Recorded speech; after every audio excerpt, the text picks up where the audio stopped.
because we were starting to see a lot more people signing up to become supporters, we said, well, we will extend this till the end of April. However, tying that in with our online sales, like the online sales, I think in March, it actually increased by 200% compared to March last year. So we ended up with this huge volume of orders, and it wasn't that we'd run out of seed, but we actually just needed time to be able to process all of the orders. So we decided to take the online seeds offline. Mm. And this meant that because of COVID, everything's closed, but because we're a working farm, we are thankfully recognized as an essential business. And so we had to manage the higher volume of orders with the fact that we needed to limit the number of people on site at one time.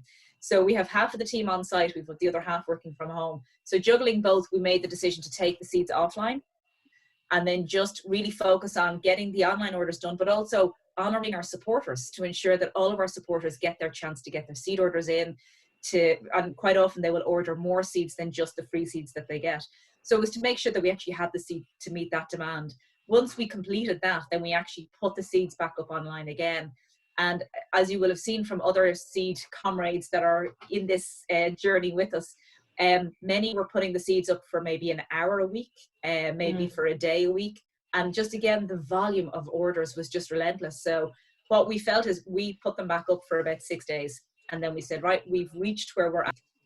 So it's just been relentless, because I think the other thing as well is that there's a mix of people that are concerned about climate change and where their food is coming from, because as an island, we're incredibly vulnerable to threats to our food supply. So we have a mix of issues with trade, such as Brexit. There are different legislations, both within Europe and outside Europe, that can affect food supplies, and also trade deals. So when we're doing deals to actually have Irish produce go outside of Ireland, what are we agreeing to actually bring back in? And is that compromising our ability to feed ourselves?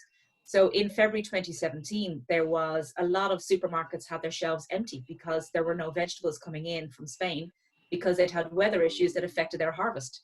So the thing is that it all has a knock-on effect. So this is why we really need to ensure that we can feed ourselves first and then share whatever excess we have with others. And there are many food items that we can't get here. We can't get bananas, we can't get oranges, we can't get a lot of fruit. So there's certain aspects of where we do actually need to bring in food, but there's also a lot of things we can grow here ourselves, potatoes, onions, carrots, that we are still importing vast amounts. So I think with that mindset, a lot of people are now considering, well, why can't I grow my own food? And from that, then the increase in demand for our seed was happening. But then with COVID, it gave a mix of people then quite concerned about their food supply, fears of blocks to the supply chains. And again, more people then thinking, right, well, I want to grow my own food. Some people having time to be at home to now actually garden, and others that are home with their children that really want to ensure that they have some activities to do with their children, but also to teach their children where food comes from. So I think all of these factors combined just went crazy for us, and it's been amazing, and we feel so privileged to be able to share our collection with so many people. But really what we now need to do is we are now focusing on the growing of the seed for future years. We had been growing seed, so in some aspects we had seed for the last 10 years that we germinate test every year to make sure that it's viable before we make it available. But a lot of those collections are now severely depleted, and it's great to get them out, but we need to bulk them back up. So this is where our Seed Guardian network, we've 18 Seed Guardians. So they are growers that have been trained and that have been working with us for the last number of years that grow seed for us offsite in their own farms.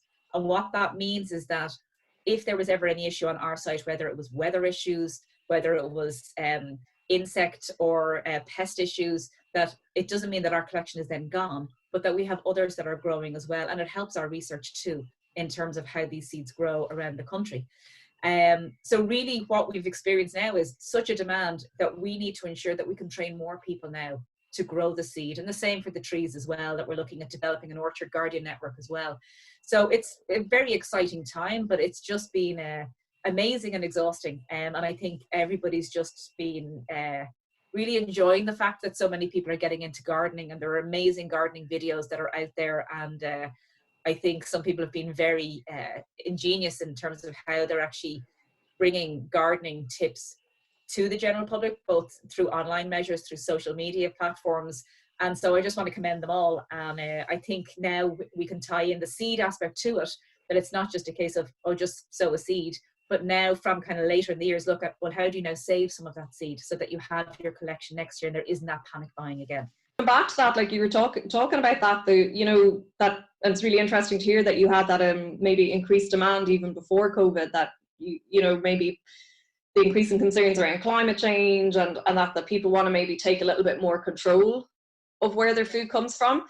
For sure, because I think the thing as well is that there's so much of our food is brought in from abroad that we can grow perfectly well here. But the same way with seed, that like there's probably over 95% of our food seed is imported.